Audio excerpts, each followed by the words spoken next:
Alright, the next article I want to talk about is it says 3 charged with murder, robbery, and shooting of Southern California police officer. Okay, so just a quick summary. It said investigators said Galvez, which was the officer, was sitting in his personal car in a parking lot next to police headquarters when 2 men walked up to his car and fired at him. Galvez, a 5-year veteran of the Downey Police Department, was not wearing his uniform at the time, they said. The 29-year-old Marine reservist had served twice overseas. The men fled in a Nissan sedan, authorities said, but an officer in the area heard the shots and gave chase. After the pursuit ended, the driver was caught in Montebello. Alright, so it just shows the dangers of modern day survival. I mean, here you got a police officer who probably was armed in his personal vehicle, and then he gets ambushed by 2 people, and then there's a getaway with guns. They shot and killed him. And here you got a person that's armed that gets shot and killed. And these people had the courage to even do this right next to the police headquarters. Close the door, Brian. I mean, they had the nerve to even do it right next to the police headquarters. They tried to rob, a police officer. You're dealing with firearms. This is the real world that we live in. The violent world that we live in, that we need to prepare for. And unarmed combat is not good enough. It's not going to help you in this type of situation. Constantly you're reading articles out there of people dying by the gun. Look what happened in Paris. 130 people dead, people gunned down like crazy. And all this gun violence all over the world that you're constantly reading about. Police officers getting gunned down. There's some corrupted police officers that are gunning other people down. Gangbangers are killing people, killing each other, killing innocent people. There's people that are mentally unstable that are killing people with guns. I mean, this is the real situation that we gotta deal with. Now, what is my feedback on what could have possibly been done? I mean, when you're getting ambushed when you're in the car like that, it's hard to even say what you can do. I mean, what can you do?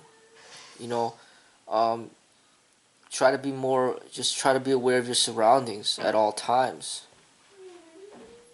Maybe to not sit in your car for too long.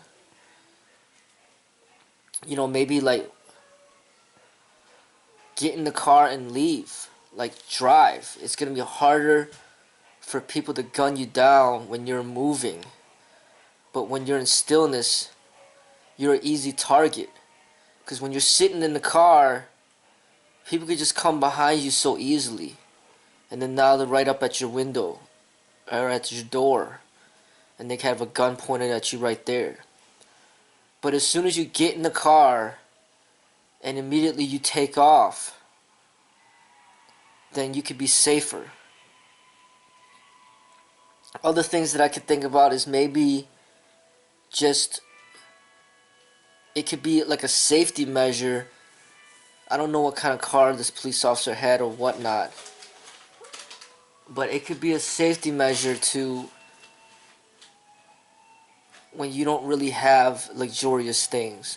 I'm not saying that people should be afraid to have luxuries, but the fact of the matter is, luxuries could generate a lot of jealousy and envy from people, and that jealousy and envy could result in violence.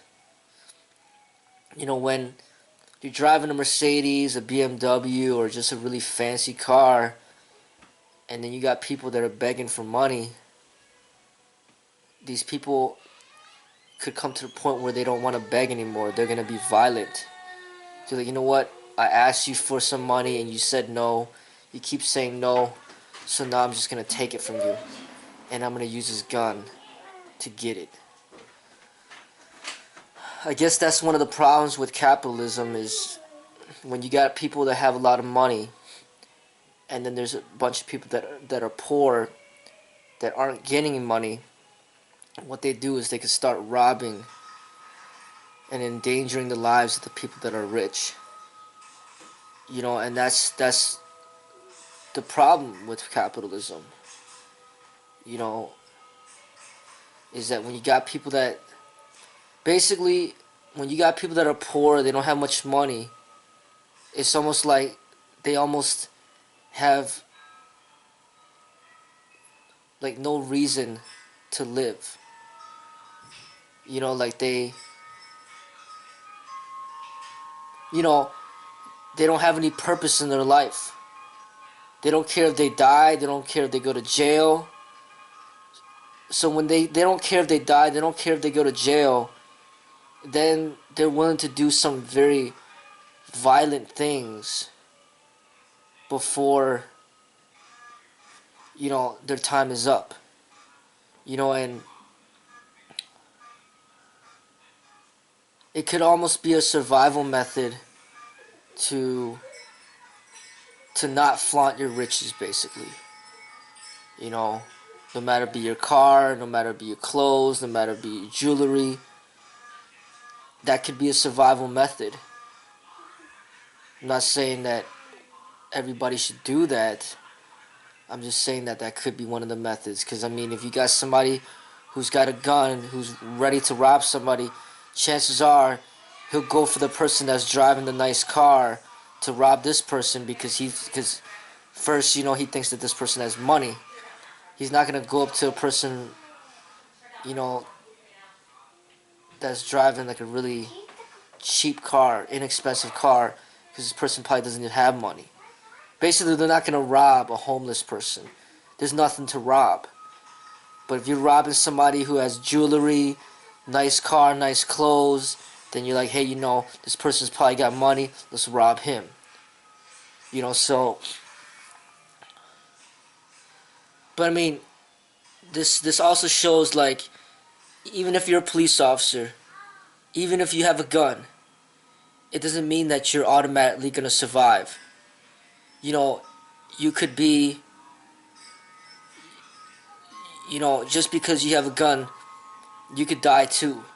But having a gun can increase your chance of survival because it allows you at least the opportunity to fight back. But if you don't have a gun and you're getting robbed at gunpoint, there's really nothing you could do at all. And even the officers heard this person getting shot or heard the gunfire going on, and then they gave chase to the criminals, and they actually caught them and arrested them. So you see the power of having a weapon and what it could do. They ended up the officer that had the weapon was able to chase these people down and at least get some justice. It doesn't bring back the life of the officer that just got killed, but at least it brought justice by catching the people that are responsible, so then they won't do it to somebody else. So obviously it just shows the power of a firearm as a protector. Here you got these criminals that have a firearm to harm someone, and then you got somebody else who has a firearm, who is a police officer, that uses the firearm to gain justice and to kind of uphold peace. So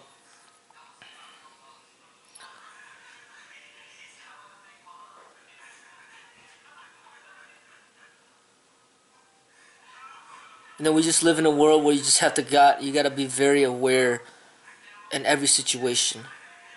When you're at home, when you're in the car, when you're walking out there in the streets, you just gotta constantly be aware. You could be surrounded by people that have guns, and they might be looking to rob you. So that's my feedback on that.